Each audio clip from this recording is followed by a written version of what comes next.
Assalamualaikum kawan-kawan. Hari ini kita nak belajar satu topik dalam buku teks sejarah tahun 5. Unit yang kita nak belajar ialah unit 9, Sejarah Bendera Kebangsaan Malaysia.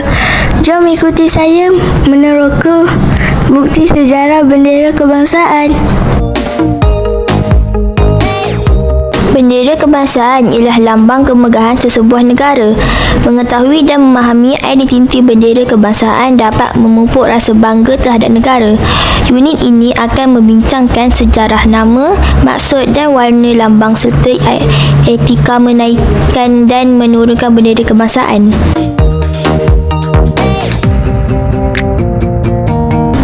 Apakah yang akan anda pelajari? 1. Sejarah bendera kebangsaan. 2. Nama bendera kebangsaan. 3. Makna warna dan lambang pada bendera kebangsaan. 4. Etika penggunaan bendera kebangsaan.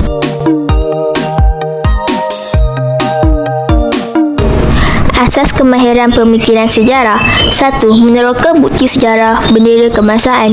2. Mengembangkan kreativiti berdasarkan makna, warna dan lambang pada bendera kebangsaan. 3. Membuat imajinasi secara visual tentang etika penggunaan bendera kebangsaan.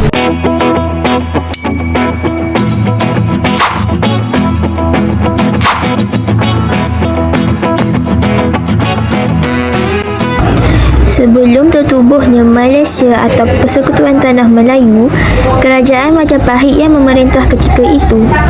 Bendera yang dikenali sebagai Sang Saka Getih Getah Samudera atau Sang Saka Gula Kelapa.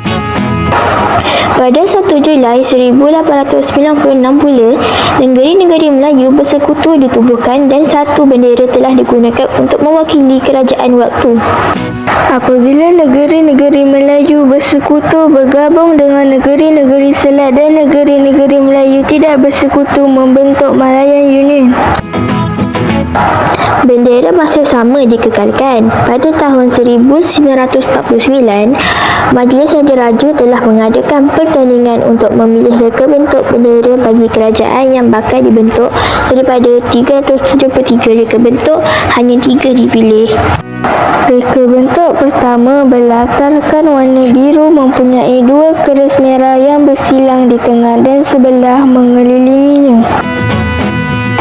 Namun, pada tahun 1947, 3 tahun sebelum bendera Persekutuan Tanah Melayu pertama kali berkibar, terdapat satu reka bentuk dihasilkan oleh AMCJA dan putera yang dikenali sebagai bendera rakyat.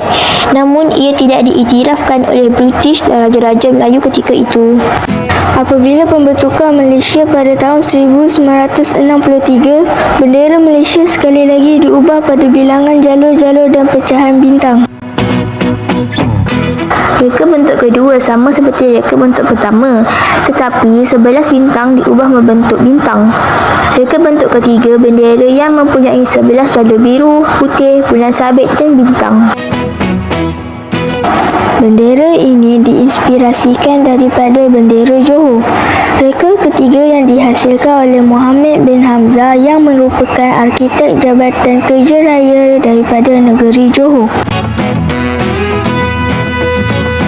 Berjaya dipilih sebagai pemenang, namun terdapat 3 perubahan yang dilakukan untuk reka bentuk akhir. Pada 26 Mei 1950, buat pertama kalinya bendera Persekutuan Tanah Melayu telah dikibarkan di perkarangan Istana Sultan Selangor dengan dihadiri oleh DYMM Raja-Raja Melayu dan pegawai King George VI.